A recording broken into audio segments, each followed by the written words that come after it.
এই সম্পর্ক শুধু আমেরিকার প্রেসিডেন্ট অফিস স্তরেই নয়, এই সম্পর্ক আর প্রভাবকে আরো গভীর করার জন্য আমেরিকান এমপি এবং সিনেটে ভারতের পক্ষে নিরন্তর লবি করার জন্য ভারত কিছু কৌশল নেয় এবং কিছু সংগঠন তৈরি করে।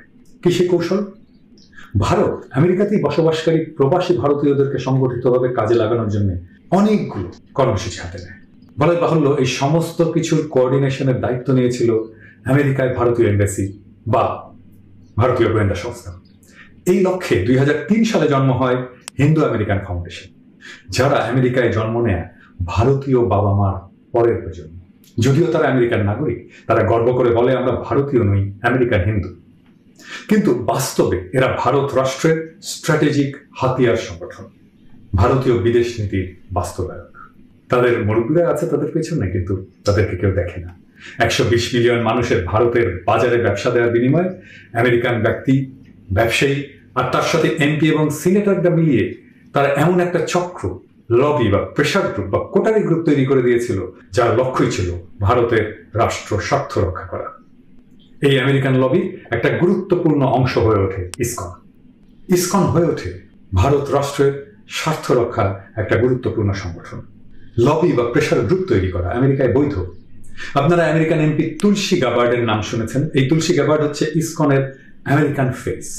তাকে দিয়ে ইসকন তার পলিটিক্যাল প্রোগ্রামগুলো পার্সু করে।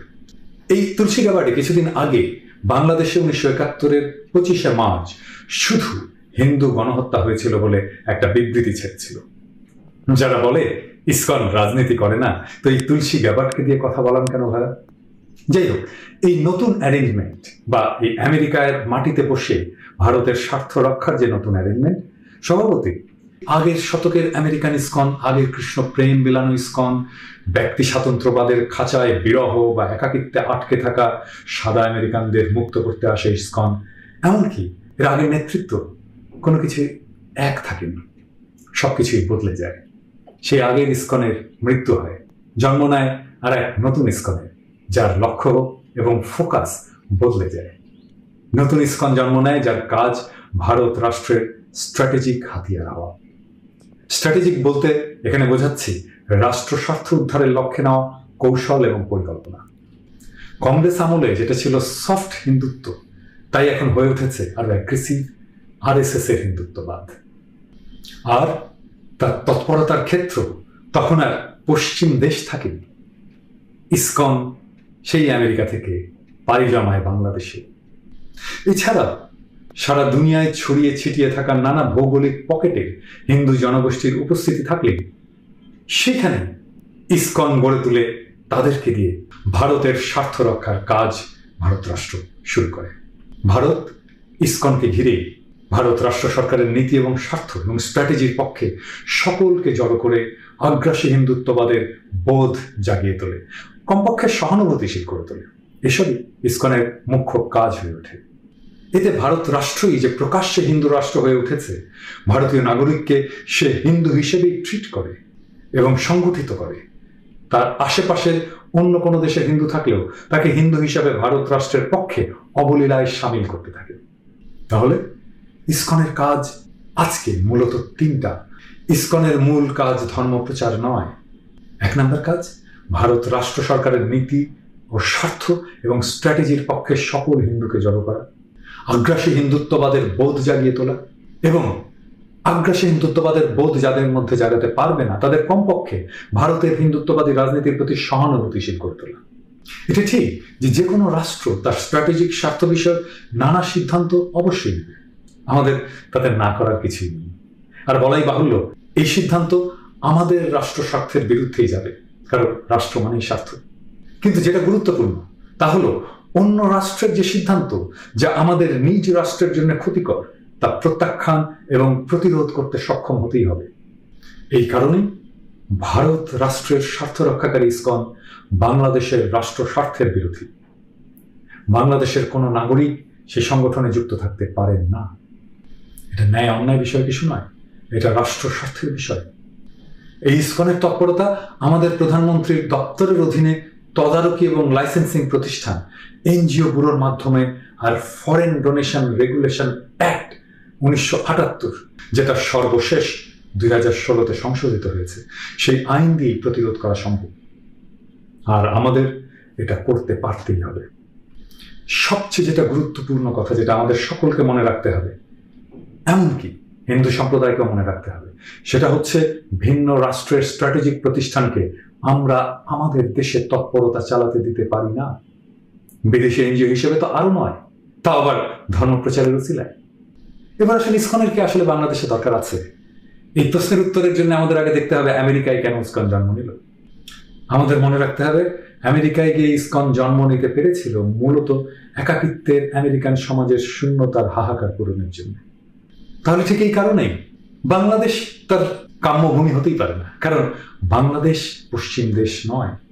পশ্চিমে স্পিরিচুয়ালিটির ভ্যাকুয়াম আছে, বাংলাদেশে স্পিরিচুয়ালিটির ভ্যাকুয়াম নাই। বাংলাদেশে হিন্দুদের ধর্মীয় সংগঠন, হিন্দুদের আশ্রম, হিন্দুদের মন্দির, মন্ত্র জানা, শাস্ত্র জানা, বামন পুরুত কোনোটারই কমতি ঘটেনি, কখনো ছিল না।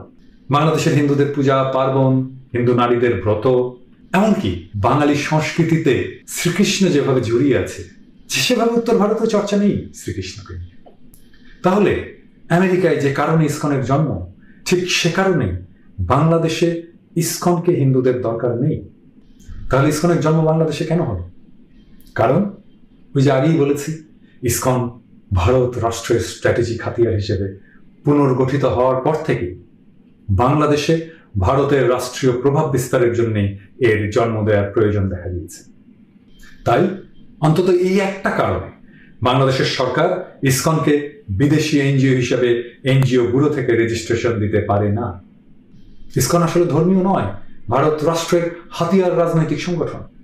আবার কোন ধর্মীয় অথবা রাজনৈতিক প্রতিষ্ঠানকে এনজিও ব্যুরো রেজিস্ট্রেশন দেওয়া হারাম, কারণ এটা রাষ্ট্র স্বার্থ বিরোধী বলে নিষিদ্ধ। একটা এনজিও কেবল রিলিফ বিতরণের কাজ, দাতব্য কাজ করতে পারে, সেজন্য অনুমতি পেতে পারে, ধর্ম প্রচারের জন্য সে অনুমতি পেতে পারে না। বাংলাদেশে ভারত বিরোধী মনোভাব বাড়ছে। ভারত সরকারের আমাদের সরকারের উপরে সবখানে প্রভাব বিস্তারের বিরোধী এমন মনোভাব প্রচন্ডভাবে বাড়ছে। এ নিয়ে আমাদের সমাজের কোনো পক্ষের মধ্যে দ্বিমত পাওয়া যাবে না। তবে দ্বিমত হতে পারে এর মাত্রা নিয়ে। সরকারি পক্ষের হলে হয়তো কেউ বলবেন ভারতের প্রভাব অনেক কম বা স্বাভাবিক, অন্যদিকে অন্যরা বলবেন ভারতের প্রভাব চরম বা সীমাহীন, অসহ্য বা অনাকাঙ্ক্ষিত ইত্যাদি। আর এইরকম একটা অবস্থার মধ্যে ইসকনের বিরুদ্ধে অভিযোগ, বিরূপ মনোভাব, ক্ষোভ ক্রমেই বাড়ছে। ইসকনও পায়ে পাড়া দিয়ে ঝগড়া বাঁধাতে চাইছে, এটা এমন অ্যাগ্রেসিভ। ইসকন সবার সামনে প্রথম চোখে পড়া শুরু করে 2016 সালে সিলেটের একটা সংঘাত থেকে। আর কিছুদিন আগে চট্টগ্রাম শহরের সরকারি স্কুলগুলোতে প্রসাদ খাইয়ে কৃষ্ণ নাম গাওয়ার ভিডিও ফেসবুকে প্রকাশ হয়ে পড়া থেকে। বাংলাদেশের আইনে ইসকনের মতো ধর্মীয় সংগঠনের তৎপরতা, বিদেশি অর্থ নিয়ে আসা এবং বিতরণের অনুমোদন জোগাড় করা খুবই কঠিন, বিশেষ করে ফরেন ডোনেশন রেগুলেশন অ্যাক্ট 2016-র কারণে। এই আইনে বিদেশি স্বার্থ প্রতিফলিত হয় এমন তৎপরতার উপরে সরকারের কড়া নিয়ন্ত্রণ এবং নজরদারি থাকে সেই জন্য। এছাড়া বাংলাদেশের আইনে বিদেশি ধর্মীয় এনজিও প্রতিষ্ঠানের বাংলাদেশে কোনো ধর্মীয় তৎপরতা চালানোটাই প্রায় অসম্ভব। আইন এমনভাবে করা যেন তারা কোনোভাবে ধর্মান্তকরণ করার কাজ করতে না পারে। ইসকন তো কৃষ্ণ প্রেম বেলাচ্ছে না, সে ভারত রাষ্ট্রের স্ট্র্যাটেজিক স্বার্থ বাস্তবায়নের পার্টনার। কোনো বিদেশি রাষ্ট্রের কোনো দাতব্য প্রতিষ্ঠান অন্য দেশে নিজ দেশের নীতি বা স্বার্থ বাস্তবায়নের জন্য অনুমতি পেতে বা চাইতেই পারে না। তার উপরে রাজনৈতিক এবং ধর্মীয় কাজের সংগঠনের রেজিস্ট্রেশন নেওয়া ছাড়াও বিদেশি অর্থ আনার কোনো অনুমোদনই পেতে পারে না।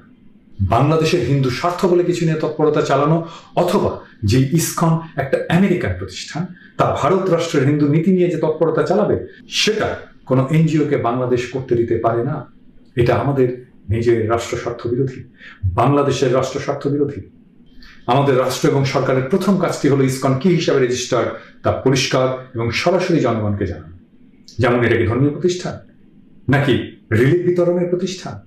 এই কাজটা সরকার করতে পারে, নিজে করতে পারে, অথবা বিশ্বাসযোগ্য সামাজিক ব্যক্তিত্বের অধীনে স্বাধীন নিরপেক্ষ তদন্তের মাধ্যমে প্রকাশ করতে পারে। যেমন ইসকন রিলিফ বিতরণের প্রতিষ্ঠান হিসেবে অনুমতি প্রাপ্ত হলেও প্রসাদ বিতরণ সে করতে পারে না, সেটা পুরোপুরি বেআইনি। প্রসাদ বিলানো মানে যেটা ধর্মীয় এনজিও হিসেবে রেজিস্টার্ড, কেবল সেই করতে পারে, যে রেজিস্ট্রেশন ইসকন কোনোভাবে পেতেই পারে না। এছাড়া প্রসাদ বিলানো আর কাউকে দুপুরের খাওয়ার প্যাকেট বিতরণ এক কাজ নয়। আবার যেমন রিলিফ বিতরণের প্রতিষ্ঠান হিসেবে লাইসেন্স নিয়ে এবং অর্থ ছাড় করে সেই টাকায় ইসকন মন্দির প্রতিষ্ঠা করতে পারে না। তাহলে ইসকনের এতগুলো মন্দির কিসের পয়সা হলো?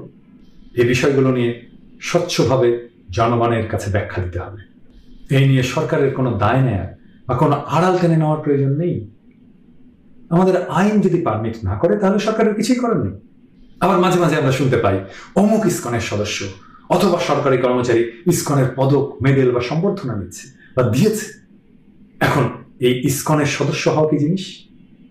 কোনো বিদেশি এনজিও এইখানে কাউকে ধর্মীয় দল, গ্রুপ বা প্রতিষ্ঠানের সদস্য বানানোর কার্যক্রম নিতে পারে কি? অবশ্যই না।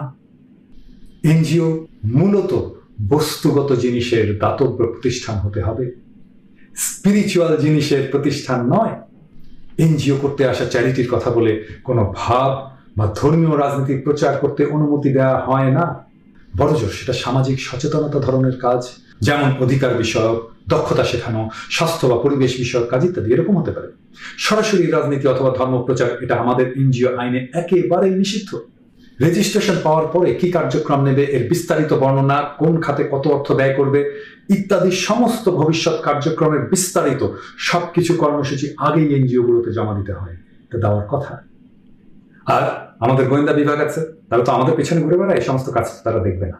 তাদের এই সমস্ত সরেজমিনে যাচাই করে রিপোর্ট দিলেই তবেই সেই বিদেশি এনজিও অর্থ ছাড়ার অনুমতি পায়। আর এটার ব্যতিক্রম করলে সরাসরি রেজিস্ট্রেশন বাতিল সহ জেল, জরিমানার কথা লেখা থাকলেও সেটা প্রয়োগ হতে পারে। শেখ হাসিনা ইন্ডিয়ার সাথে বিশেষ খাতির রাখবেন, সেটা আপনার ব্যাপার। কিন্তু সেটা রাখতে গিয়ে আমাদের যা প্রচলিত আইন তা প্রয়োগ করা থেকে বিরত থাকা চলবে না। অথবা কান্নি কেটে আইনকে পাশ কাটিয়ে যাওয়ার তো কোনো দরকার নেই। যে কোনো রাষ্ট্র যার নিজের স্বার্থ তার নিজের দেশের আইনি সীমার মধ্যে বুঝে নেবে এবং মান্য করবে। বিজেপির রাজনৈতিক দর্শন বা গাইডিং ফিলোসফি বলতে পারে, হিন্দু ধর্ম একটা মহান ধর্ম, ভেরি ইনক্লুসিভ, বৈচিত্র্য ভরপুর। এই ধর্ম বলে সব ধর্মই নদীর মতো, যা সব বিশ্বাসী মনকে নদীর মতো বয়ে নিয়ে সেই সৃষ্টিকর্তার অসীম মহাসাগরে ফেলে। তুমি কোন পথে যাচ্ছ তার চাইতে গুরুত্বপূর্ণ হচ্ছে তুমি সেই মঞ্জিলে পৌঁছচ্ছ কিনা। রামকৃষ্ণ পরমহংসদেব, তিনি হিন্দু, ইসলাম, খ্রিস্টান ধর্মমতে সাধনা করেছিলেন। অবাক বিষয় হচ্ছে তিনি একজন মুসলমানের জীবন যাপন করেছেন। তিনি নামাজ পড়েছেন, রোজা রেখেছেন, এবং তারপরে তার উপলব্ধি হয়েছিল যত মত তত পথ, প্রত্যেকটি ধর্ম পরম স্রষ্টার কাছে পৌঁছার। তিনি বলেছিলেন কোনো ধর্মকে অশ্রদ্ধা বা ঘৃণার চোখে দেখতে নেই। এটা হিন্দু ধর্ম, যেখানে রামকৃষ্ণ জন্মায়, বিবেকানন্দ জন্মায়, শ্রী চৈতন্য জন্মায়। আর হিন্দুত্বে জন্মায় কসাই মতি, মোহন ভাগবত, নাথুরাম গডসে। হিন্দু ধর্ম বলে যত মত তত পথ, আর হিন্দুত্ব বলে না। সে বলে যত মত তত পথ নয়, সে বলে না, আমার ধর্মটাই শ্রেষ্ঠ, আমার জীবন ব্যবস্থায় শ্রেষ্ঠ। এটা মনে করাতে কোনো আপত্তি থাকতো না। আমার বাবাকে আমার শ্রেষ্ঠ বাঙালি বলে মনে হতেই পারে, এটাতে কারো কোনো আপত্তি থাকবে না, এটাতে কারো কোনো আপত্তি থাকার কথা নয়। সেটা যদি একান্ত আমার নিজের ভালো লাগার বিষয় হয়েই থাকে। কিন্তু শ্রেষ্ঠত্বের ধারণা শুধু ধারণা হয়ে বিরাজ করে তৃপ্ত হয় না। শ্রেষ্ঠত্বের ধারণা সবসময় প্রতিষ্ঠা চায়। তাই শেখ মুজিব যখন শ্রেষ্ঠ বাঙালি, সেটা শুধু হাসিনার অন্তরে হাসিনার পিতা হিসেবেই শ্রেষ্ঠ বাঙালি হয়ে থাকবে না। এই ধারণাটাই হাসিনাকে তাড়িত করবে যেন সে পিতার শ্রেষ্ঠত্ব প্রতিষ্ঠা করে ছাড়ে, এবং সেটাই সে করেছে। সে তার বাবার সমালোচনাকে ক্রিমিনালাইজ করেছে, তার বাবার সমালোচনাকারীদের ধরে ধরে শাস্তি দিয়েছে, হাইকোর্ট দিয়ে জবরদস্তি করে জয় বাংলা স্লোগান দিয়েছে, তার বাবার মূর্তি বসিয়েছে একের পর এক। একইভাবে হিন্দুত্ব যখন তার ধর্মকে শ্রেষ্ঠ বলে মনে করবে, তখন সে মসজিদ ভেঙে মন্দির বানাবেই। সে ধরে ধরে মুসলমানকে জয় শ্রীরাম বলাবে, গরুর মাংস খাওয়ার অপরাধে পিটিয়ে মুসলমান আর দলিত মারবেই। এতে তার কোনো গ্লানি হবে না, কারণ সে তো করছে পৃথিবীর শ্রেষ্ঠ ধর্মের মহিমা বৃদ্ধির জন্য। কারণ তার কাছে তো ইসলাম ধর্ম নিকৃষ্ট। তো সে নিকৃষ্ট ধর্মের অনুসারী একজনকে সে তার ধর্মের শ্রেষ্ঠ ধর্মের একটা বয়ান তার মুখ দিয়ে বলাচ্ছে, সে তো তার ভালোই করছে। বুঝলেন তো শ্রেষ্ঠত্বের ধারণা কেন সমস্যা? এই শ্রেষ্ঠত্বের ধারণায় জন্ম দিয়েছিল হিটলারের। আর্য জাতির বিশুদ্ধতা প্রতিষ্ঠায় সারা দুনিয়াকে ছারখাড় করে দিয়েছিল। শ্রেষ্ঠত্বের ধারণা এমন বিপজ্জনক। আপনার মনে হতেই পারে চেবা শুটকি দুনিয়ার সেরা খাবার। এখন আপনি এটা যখন মনে করবেন, আপনার মনে উদগ্র আকাঙ্ক্ষা হবে দুনিয়ার সবাইকে চেবা শুটকি খাওয়ান। আপনি অপ্রাসঙ্গিক ভাবে দুনিয়ার সব জায়গায় ঢুকে বলা শুরু করবেন, চেবা শুটকি খাইছেন? আহারে, চেবা শুটকি না খাইয়া মরে গেলে তো আপনার আফসোস থাকবে। ভাইজান মনে রাখবেন, দুনিয়ার অর্ধেকের বেশি মানুষ আপনার পছন্দের চা বা শুটকি খাইতে গেলে বমি করে দিবে, কারণ তাদের টেস্ট ডিফারেন্ট। মোদির হিন্দুত্ববাদ এই কারণেই বিপজ্জনক, এই জন্যই মোদিকে ঠেকাতে হবে। আমরা যেহেতু ইন্ডিয়ার পেটের মধ্যে ঢুকে থাকা একটা দেশ এবং মূলত মুসলমান প্রধান দেশ, তাই বিপদ আমাদের বেশি। মোদির হিন্দুত্ববাদ সবচেয়ে বেশি ক্ষতি করবে আমাদের, করেছে, সেটা তো দেখতেই পাচ্ছেন। মোদির কারণেই তো হাসিনার ফ্যাসিবাদ এতদিন টিকে আছে। শ্রেষ্ঠত্বের ধারণাকে সবসময় সামলে সমঝে চলতে হবে, সন্দেহের চোখে দেখতে হবে। শেষে একটা কৌতুক বলি শোনে। মোদি তো সাধু ছিল, জানেন নিশ্চয়ই, যৌবনে হিমালয় ঘুরে বেড়াতো, ঠিক এইভাবে। তো একদিন সে লোকালয়ে আসছে, রাত হয়েছে, গেরস্তের বাসায় গিয়ে আশ্রয় চেয়েছে। তো গেরস্ত বলে, সাধু আমার বাসায় তো ঘর একটাই, আমার ঘরে থাকতে দিতে পারছি না, তবে আমার গোয়াল ঘর আছে, চাইলে ওখানে থাকতে পারেন, আমি পরিষ্কার করে দিচ্ছি। কিন্তু সমস্যা হচ্ছে আমার গোয়াল ঘরে শুধু পাঠা আছে, বোঝেনি তো, ওদের গায়ে খুব দুর্গন্ধ হয়। মোদি বলে, কই বাত নেই, আমি গোমাতার সন্তান, পাঠার সাথে থাকতে অসুবিধা হবে কেন? ধর্ম ভাবনা প্রচারের সংগঠন, কিন্তু আজকে ইসকনকে নিছক ধর্ম প্রচারের সংগঠন। এই শতকে আমেরিকান সংসদে এবং সিনেটে ভারত সরকারের পক্ষে আমেরিকান নীতি এবং পলিসিকে প্রভাবিত বা লবি করতে ভারত আমেরিকায় বেশ কিছু প্রতিষ্ঠান এবং ব্যক্তির এক মিলিত নেটওয়ার্ক গড়ে তোলে। ক্রমে ইসকন সেই নেটওয়ার্কের অংশ হয়ে যায়। আর এর ফলে ইসকন আর নেহায়েত ধর্মপ্রচারের সংগঠন থাকেনি, এর ফোকাস বদলে রাজনৈতিক সংগঠন হয়ে গেছে। অনেকে মনে করেন আমেরিকা হলো এমন একটা সমাজ যেখানে অনেক আগে থেকেই মানুষের জীবনের থিওলজি মানে ধর্ম বা ধর্মতত্ত্বের আর কোনো প্রয়োজন নেই। শুধু সেটাই নয়, মানুষের কোনো থিওলজিক্যাল নিড বা থিওলজিক্যাল চাহিদা নেই, ধর্ম বিষয়ক কোনো চাহিদা আর নেই। আমেরিকান সমাজ নাকি গর্বভরে সেটা ঘোষণা করে। এই অনুমান বা এই ধারণা যে একেবারে ভিত্তিহীন, তার প্রমাণ হলো সেই 1966 সালে জন্মের পরে ইসকনের মতো সংগঠন আমেরিকার মাটিতে টিকে গেল। শুধু টিকেই গেল না, তা ক্রমাগত বৃদ্ধি পেল এবং একটা প্রভাবশালী সংগঠনে পরিণত হলো। যে কোনো থিওলজি বা ধর্মতত্ত্বের সার কথা কি, তা আসলে কি নিয়ে ডিল করে? তা ডিল করে মানুষের মধ্যে যে আন্তঃসম্পর্ক, সে বোধটাকে জাগিয়ে দেয়। ধর্মতত্ত্ব বলে আমরা একে অন্যের সাথে কিভাবে কানেক্টেড, আমরা প্রকৃতির সাথে কিভাবে কানেক্টেড।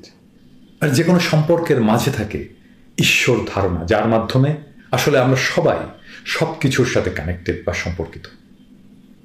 এই বোধটা আমাদের মধ্যে জেগে ওঠে। আমি ঢাকায় একাডেমিয়ার স্টাডি সার্কেলে একটা উদাহরণ দিতাম। যারা সেই সময় আসতেন তাদের হয়তো মনে আছে, একটা রোল প্লে করতাম। আমি দুইজনকে আলাদা করে সবার সামনে একটা কলম উপহার দিতাম। একজন থাকতো মাদ্রাসার ছাত্র, আর একজন আমি বেছে নিতাম ইউনিভার্সিটির ছাত্র। দেখা যেত মাদ্রাসার ছাত্র উপহারটা পাওয়ার পরে বলতো আলহামদুলিল্লাহ, আর বিশ্ববিদ্যালয়ের ছাত্রটা বলতো থ্যাংক ইউ। উপহার পাওয়ার পরে এই ধন্যবাদ জানানোটা দুই রকম কেন?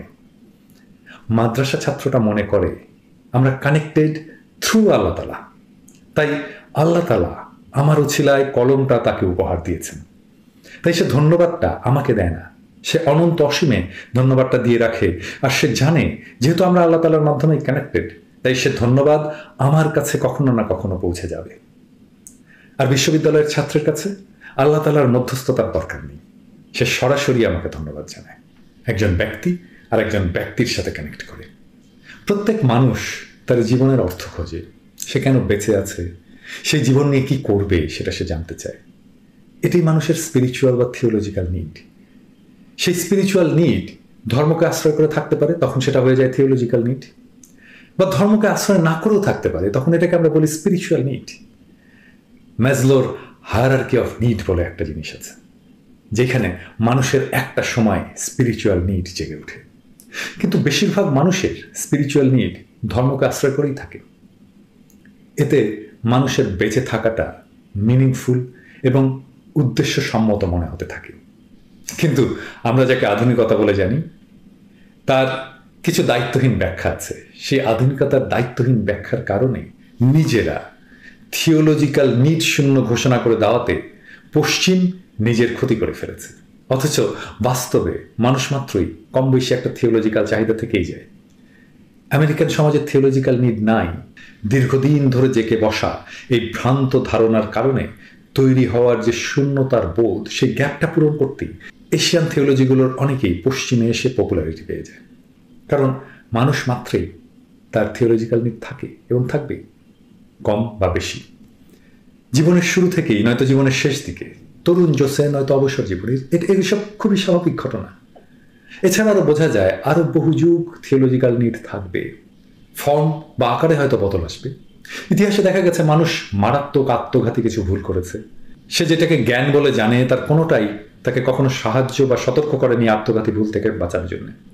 পরে আবার সে থিওলজি পড়তে গিয়ে বুঝেছে তাকে সাবধান করা হয়েছিল, কিন্তু সে বোঝেনি। সে মনে করেছে এটা মোল্লা বা পুরোহিতদের কারবার, তাই তাকে তুচ্ছ করে গেছিল। আবার সেই সাথে এটা বলে রাখা ভালো যে তাই বলে জীবনের বস্তুগত দিক বা ম্যাটেরিয়াল দিক সম্পর্কে উদাসীন থাকাটাও বিপদের। দুনিয়াদারি বা ইহজাগতিকতার সমান গুরুত্বপূর্ণ, কারণ আমরা এই ইহজগতেই বাঁচি। যাই হোক, আমেরিকার সমাজে থিওলজিক্যাল গ্যাপ ছিল বা আছে, সেই জন্যই ইসকন আমেরিকাতে প্রথম দিকেই এই সূত্রেই জায়গা করে নিতে পেরেছিল। কিন্তু পরে ভারতের লবি প্রতিষ্ঠানগুলোর জোটের অংশ হয়ে যাওয়াতে ইসকনের ফোকাস সরে গেছে। এমনকি ইসকনের নেতৃত্ব বদলে যায়, বলা যেতে পারে তার যে পরিচালন ক্ষমতায় একটা কু হয়ে গিয়েছিল। যারা ভারত সরকারের পক্ষে সরাসরি কাজ করতে চায়, ইসকন সংগঠনের এই ধারা প্রতিষ্ঠানের কর্তৃত্ব কু করে নিয়ে নেয়। এতে আগের ধর্মপ্রচারের উছিলায় আমেরিকায় জন্মানো এশিয়ান থিওলজির প্রতিষ্ঠানটা এবার হয় ঘোরতর এক রাজনৈতিক প্রতিষ্ঠান। বিশেষত ভারত সরকারের বর্ধিত হাতের ভূমিকায় তার গোয়েন্দা সংস্থার পক্ষে কাজ করার প্রতিষ্ঠান হয়ে দাঁড়ায়। বিদেশি রাষ্ট্রের যে কোনো বর্ধিত রূপ বাংলাদেশ রাষ্ট্রবিরোধী। বাইরে ধর্মভাব যাই থাকুক, ভারত রাষ্ট্রের স্বার্থ রক্ষাকারী ইসকন বাংলাদেশ রাষ্ট্রের জন্য বিপজ্জনক প্রতিষ্ঠান। আর এই বিষয়টাই বাংলাদেশের সাধারণ মানুষ তার কমন সেন্স দিয়ে, তার সাধারণ জ্ঞান দিয়ে প্রথম থেকেই বুঝতে পেরেছে। আমি সেই জন্যই বাংলাদেশের সাধারণ মানুষের কমন সেন্সকে সবসময় স্যালুট করি। এমনকি বাঙালি হিন্দুর যে সংস্কৃতি, ইসকন তারও বিরোধী। তারা বাঙালি হিন্দুর মাথায় RSS এর উত্তরপ্রদেশের যে হিন্দু ব্যাখ্যা আর উত্তরপ্রদেশের যে হিন্দু সংস্কৃতি তা চাপিয়ে দেওয়ার একটা প্রতিষ্ঠান হয়ে উঠেছে। যেমন মাছ মাংস খাওয়া বাঙালি হিন্দুকে উত্তরপ্রদেশের হিন্দু স্টাইলে নিরামিষভোজী হতে শেখাচ্ছে তারা। অথচ এথনোলজিক্যালি জাতির বিচারে এটা প্রতিষ্ঠিত যে বাঙালির খাদ্যাভ্যাস হলো সে আমিষভোজী। আর সেখান থেকেই এই প্রবাদ এসছে মাছে ভাতে বাঙালি। সেও হিন্দু, অবশ্যই হিন্দু, কিন্তু উত্তরপ্রদেশের মতো এথনিক প্রজাতিতে এক নয়, মানে এরা নিরামিষভোজী লোক নয়। বাঙালি হিন্দু হিসাবে আমাদের পূজার উপকরণ পর্যন্ত পাঁঠার মাংস। পাঁঠা বলি না দিলে বাঙালি হিন্দুর অন্যতম প্রধান পূজা কালী পূজা হয় না, মায়ের ভোগ হয় না। সোজা কথায় এথনোলজির বিচারে আমরা বাঙালি হিন্দু উত্তরপ্রদেশের আর্য অনুসারী হিন্দু নই। আমি এখানে আর্যদের ভারত আক্রমণের একটা বিষয়ে আপনাদের দৃষ্টি আকর্ষণ করতে চাই। আর্যরা যখন ভারত দখল নেয় তখন দুটো জায়গায় যে তাদের অভিযান আর আগে বাড়তে পারেনি, দুটো কারণে। মূলত প্রাকৃতিক পাহাড় বা নদীর কারণে। এক, ভারতের দক্ষিণে, যেখান থেকে ভারতের দাক্ষিণাত্যের শুরু, অন্ধ্র হায়দ্রাবাদের কিছু অংশ থেকে দক্ষিণের পুরোটা। আর এদিকে পূব দিকে বিহার পেরিয়ে বাংলা প্রবেশের পরপরই ভাষার স্টাইল, খাদ্যাভ্যাস, দেবদেবীর ভিন্নতা, এমনকি আর্ট, কালচার, সংস্কৃতি, গানের সুর, রাগ, বাদ্যযন্ত্র, অনেক কিছুতেই এথনিক ভিন্নতাগুলো আর্য আক্রমণের হাত থেকে বেঁচে যায়, টিকে যায়। বাঙালি হিন্দু যেই দেবদেবীর পূজা করে, উত্তর ভারত সেই দেবদেবীর পূজা করে না। অথচ বাংলাদেশে ইসকন এসছে পুরো উল্টোপাল্টা হয়ে, অর্থাৎ উত্তর ভারতের আর্য হিন্দুদের RSS হিন্দুর প্রতিনিধি হয়ে। তারা বাংলাদেশে এসেছে হিন্দু বাঙালি সবাইকে RSS বর্ণিত হিন্দু সাজাতে। তারা বাঙালি হিন্দুর বন্ধু নয়। পশ্চিমবঙ্গের গত নির্বাচনে মমতা বাঙালি বনাম RSS এর হিন্দু এই প্রশ্ন তুলে নির্বাচনে জয় নিজের পক্ষে এনে মোদিকে ঠেকিয়েছিল। আর এসব কারণে বাংলাদেশে ইসকন হিন্দু বাঙালিকে বাইরে থেকে দেখে চেনার উপায় হিসাবে, চিহ্ন হিসাবে গলায় কাঠের মালা পরাচ্ছে। অথচ গলায় কাঠের মালা কারা পরে জানেন? মূলত যারা নদিয়ার গৌড় বা বৈষ্ণব ধর্মের অনুসারী, তাদের রেওয়াজ। এবং সবচেয়ে বড় কথা, বাঙালি হিন্দু মাত্রই নদিয়ার শ্রী চৈতন্যের অনুসারী বা বৈষ্ণব নয়।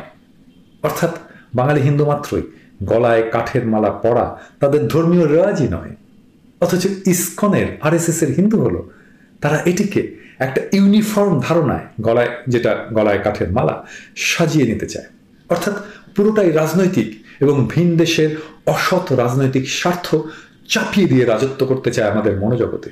মূলত এর মূল উদ্দেশ্য হলো আরএসএস এর উত্তরপ্রদেশ কেন্দ্রিক যে হিন্দুত্ববাদী ব্যাখ্যা, বাংলাদেশের হিন্দুদেরকেও বল প্রয়োগ করে হলেও তার অংশ করে নেওয়া, তাও খাঁটি রাজনৈতিক উদ্দেশ্যে।